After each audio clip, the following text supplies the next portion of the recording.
Inilah rotan-rotan hasil kerajinan tangan dari masyarakat di Kampung Tanjung, Kecamatan Loknga, Aceh Besar.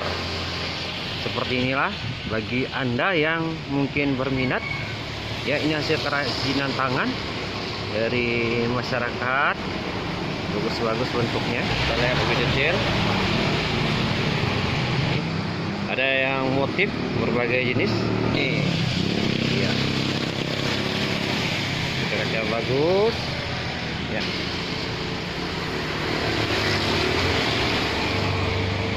Ini corak-coraknya juga bagus ya. Ini dari rotan juga sepertinya. Ada topi-topi. Ya. Ya. Ini tutup saji bagi Anda mungkin sebagai buah tangan untuk istri.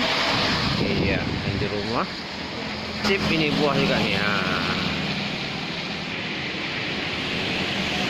Ini ya.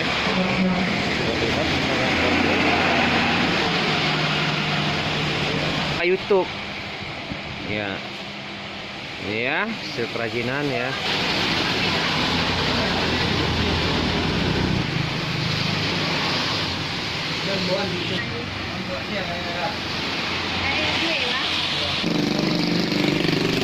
Ya, ini gantungan ya. Bagus sebagai cenderamata di rumah. Ini semua bagus-bagus.